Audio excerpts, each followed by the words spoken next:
కుప్పం ప్రజలందరికీ నమస్కారం అండి. Hope you all good. అందరూ బాగుండాలనే దేవుడిని కోరుతూ, నేను నీలా జగదీష్ అని మరుసనపల్లి సర్పంచ్ భార్య.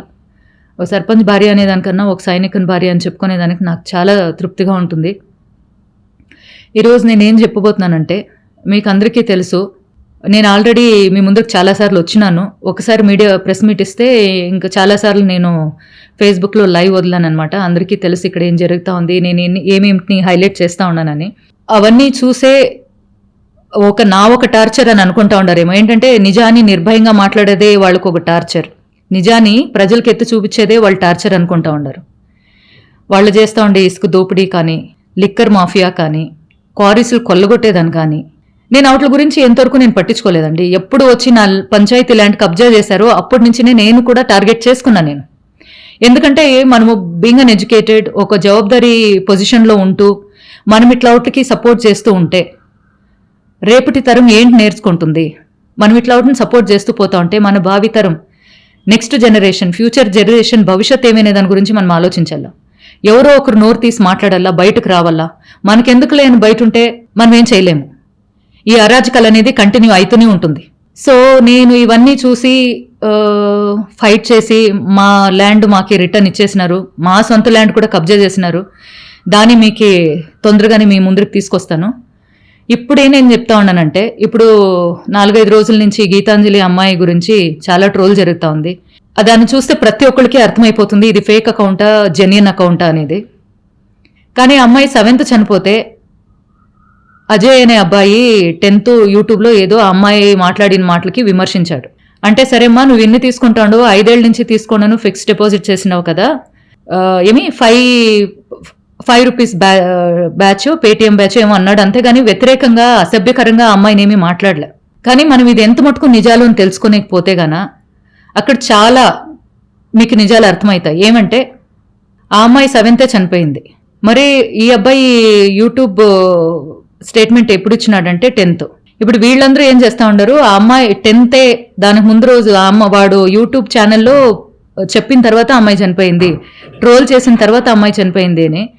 మరి ఇంకెవరో సరే అవన్నీ పక్కన పెట్టేస్తే అదేం జరిగిందో 6th సెన్స్ ఉండే వాళ్ళకి అందరికీ అర్థమవుతుంది. నా విషయానికి వస్తే, నేను ఎప్పుడు ప్రెస్ మీట్ ఇచ్చి నేను ఎమ్మెల్యే క్యాండిడేట్గా వేస్తూ ఉన్నాను అని చెప్పినప్పటి నుంచి నన్ను టార్గెట్ చేసుకుని ఏదో ఒక రకంగా ఈ అమ్మని మనం తొక్కల్లా, ఏదో ఒక రకంగా ఈ అమ్మని సైలెంట్ చేసేయాలా అనే విధంగా ఏదేదో చేశారండి. ఫ్యామిలీ పరంగా డిస్టర్బ్ చేశారు. మా ఆయనకి నాకి మధ్యలో అడ్డుగోడు కొట్టాలని కూడా చూశారు. ఇది ఎంత మటుకు సమంజసమో మీరు ఆలోచించండి. ప్రజలందరూ ఇట్లా వాళ్ళని రేపటి నాడు మనం గెలిపించుకొని మనం నాయకునిగా చేసుకుంటే ఎట్లుంటుంది? సరే, నా పంచాయతీ కొంతమంది వన్యకుల క్షత్రియులు భరత్కి చాలా సన్నిహితులు, వాళ్ళు పెట్టలేక మా ఆయనకు భయపడి వేరే వాళ్ళ చేత తాగిచ్చి క్వార్టర్ మందుచ్చి పోస్టులు పెట్టిస్తూ ఉండారండి నా పైన. చూడండి, మీకు పక్కన చూడండి ఏదేది భాష మాట్లాడిండారో. ఒక తల్లి కూడా, వాని కన్నా తల్లి కూడా సిగ్గుపడినట్టుగా ఉంటాయి ఆ స్టేట్మెంట్లో, ఆ పోస్టింగ్స్. సరే, వాని తల్లి కన్నా ఎక్కువే కదా నేను. ఒక సైనికుని భార్య అంటే దేశం కోసం ప్రాణాలు వదిలే కూడా రెడీ అయి వచ్చినోళ్ళు మేము. కానీ ఈ బాధ అనేది గుండెల్లో తట్టుకున్నానండి.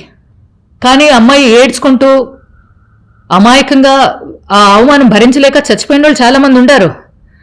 కానీ నేననేది ఏంటంటే, ఇట్లా ఒకటికని మనం భయపడి మనం చనిపోతే మనం జనాలకి, జనరేషన్కి, మన లేడీస్కి ఏం సందేశం ఇచ్చినట్లుంటుంది మీరు ఆలోచించండి. మా అమ్మని తీసుకురా డాష్ డాష్ డాష్ అని పెట్టాడండి ఒక వైసీపీ. వానిపైన ఇంతవరకు ఏం చర్యలు తీసుకోండారు వీళ్ళు. సరే, మా ఆయన కూడా వైఎస్ఆర్సీపీ సర్పంచే కదా. మా ఆయన ఎందుకు సైలెంట్గా ఉన్నాడంటే కేవలం జగన్మోహన్ రెడ్డి కోసమనే. ఇట్లావన్నీ జరుగుతూ ఉంటే మనం ఈ పార్టీకి ఎందుకు పనిచేయాలండి? లోకల్ లీడర్స్ ఎట్లా మాకు తెలుసు, వాళ్ళు యోగుతులేమో తెలుసు, వాళ్ళు చిల్లర కోసం సాయంత్రం అయితే క్వార్టర్ మందుకి పడేవాళ్ళు. వాళ్ళ నాయకులని మనం అందరూ వాళ్ళని నమ్ముతా ఉండము. వాళ్ళు చెప్పిన మాటలు వినాలా అనేది ఏముందండి? నిజం మాట్లాడకూడదా? మీరు చేస్తూ ఉండే తప్పు అని మేము చెప్పకూడదా? చూడండి, వాడు అసభ్యకరంగా ఏం చేసినాడు అనేది మీరు చూడండి, మీకే అర్థమవుతుంది. ఎవరో సజ్జల అనేవాడు, ఏది వైఎస్ఆర్సీపీ ఇన్ఛార్జర్ అంట, వాడు చెప్తాడు, ఏమి జగనన్న పాలనలో లేడీస్ని ఎక్కడ అబ్యూస్ చేయలేదు. అబ్యూస్ చేశారా లేదా, నన్ను ఎంత టార్గెట్ చేశారో, ఇంతవరకు మమ్మల్ని ఎంత అవమానం చేశారో ఫ్యామిలీ పరంగా.